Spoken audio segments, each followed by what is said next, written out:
Victory Studios in downtown Little Rock, this is Capitol View.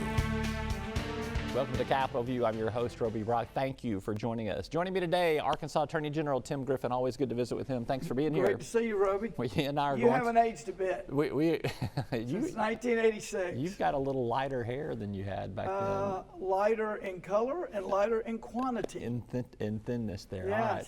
Let's cut straight to the chase. You have been busy a lot this week with all kinds of press conferences. There's been all kinds of legal action in the courts and everything. We had 2 press conferences this week, didn't we? It's been busy. A lot going on. Here's what I want to start with. There is a lawsuit that is being filed to deal with nitrogen gas as an execution method for the state of Arkansas. You will be defending that new state law in court. Tell me why you think it holds up to constitutional muster. Yeah, I think, well, first of all, there's not a lot to report on the substance of the lawsuit at this point. But I do think with the current Supreme Court and looking at the jurisprudence that we've got, I think we've got a good argument to make, a good chance to win on this. I also think that it's a great idea to change the law to allow for this, because if you have a death penalty on the books and it's never used, you don't really have a death penalty. And so, for me, the rule of law, what the law says and how we apply it is all really important. And if you've got laws on the books that sit there but you never enforce them, you need to do something about that. You either need to enforce them or get rid of them.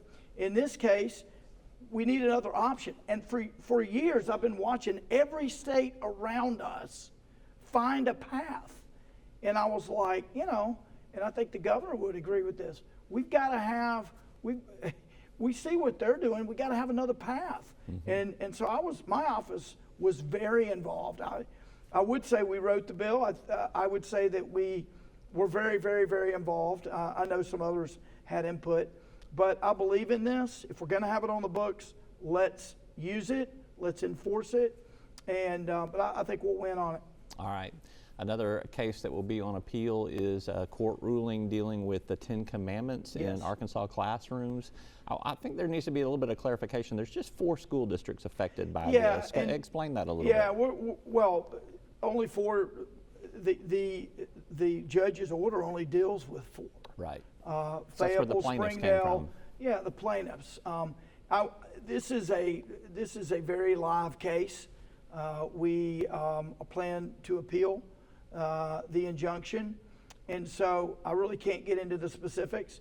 I believe we've got a really good case to be made here, but yes, Fayetteville, Springdale, Siloam Springs, and Bentonville are the schools, the plaintiffs, and the ones that are affected by the injunction. You win an appeal on the SAFE Act, which had been challenged as well. Oh, that's a big win. Yeah, where does that go next? Does it get appealed further, do you think? No, it's over. I mean, this is something that, so we won on the SAFE Act. The SAFE Act is the law that was passed by the legislature prohibiting the performance of gender transition surgeries and the prescribing of puberty blockers and cross-sex hormones and all that. All this on minors. So we lost here in the federal district court, and the 8th Circuit en banc, meaning the whole court, right? 8-2 said that the judge here was wrong on everything, basically. And this is not a surprise. We were hopeful for this because there was an analogous case that came out of Tennessee that went to the U.S. Supreme Court. And Tennessee won on that. So our case was stayed.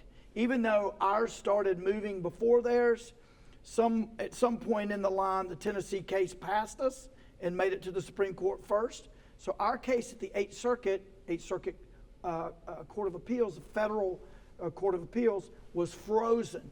But then after the Supreme Court ruling, we knew we had good law, and we anticipated that this would happen, and it did. So this is now the law. All right, you got a social media summit coming up in, I think, early October. Tell us a little bit about what is being planned. This is your second one of these summits, correct? Third. Third, So okay, we sorry. love these summits because they're huge and they're a real opportunity to educate massive amounts of people on really important topics. So the first year, real quickly, was 23, human trafficking, 1,500 people. Last year, cybersecurity, 1,700 people. This year, social media summit, we'll see how many people. You got a record to beat. Look, so this is going to deal with, it's going to be 2 days. They're always 2-day summits. They're always in October. They're always free to the public. Just register, arkansasag.gov. We provide coffee and we provide one big lunch. So it's 2 days. We're going to have addiction experts talk about it, some medical, some psychological, psychologists. We're going to have technical experts talking about the algorithms and how they are crafted to get you the dopamine hit that you get, and you can't stop scrolling. Right. You can't stop scrolling. We're going to also talk about the dangers for youth in particular, how the tools parents have. We're going to have law enforcement training. We're going to talk about how criminals use social media for human trafficking and prostitution and sex slavery. We're going to talk about how they use social media to get your financial information. We're going to talk about China. China is really engaged in this space, and they love collecting data. And I mean, the Chinese government loves collecting data on Americans. What kind of data do they get? What's the danger of the data that they're collecting? They basically have a little database on everybody. They know your consumer habits. They know what you like, what you don't like. How do they manipulate you with that? Well, over time, they are able to build a profile on basically every Why would American. they care what I have to say? Well, because they play the long game. Okay. And look, we see their footprint in the human trafficking. We see their footprint in cybersecurity. We see their footprint in bringing biomaterials, dangerous viruses or bacteria. There were some of the feds caught up in, I think it was Michigan. We saw them with agriculture here in the state years ago. We had some convictions where the Chinese were stealing intellectual property as it relates to rice. They are always in the gray zone. I've talked about this many times. Gray zone warfare. If you don't know the term, look it up. Gray zone warfare. It's warfare short of what we generally think of warfare. It's warfare short of bombs and bullets and guns. It's doing all you can to hurt your adversary without ever actually being engaged in traditional war. And fentanyl's part of that. What's that got to do with China? Most of the fentanyl, the illicit fentanyl on the streets, is produced in Mexico, south of the border. We know this. This is not your uncle on Facebook. This is real stuff. And the ingredients come from China. And could they stop it if they wanted to? Of course they could. They are good with 200,000 Americans dying every year. They are able to engage in warfare without spending money. They're actually making money off of war. These human trafficking stuff, they make money, but they're also eroding, destroying our social fabric. Yep.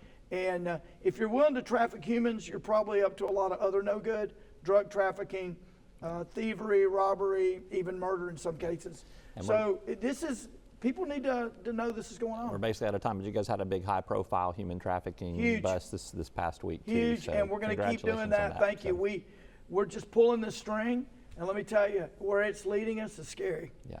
All right. He's Attorney General Tim Griffin. Always good to visit with him. Thanks for being here. Pleasure. You're a great back. American. I don't care what people say about you, Robert. They do say some stuff like that. Me too.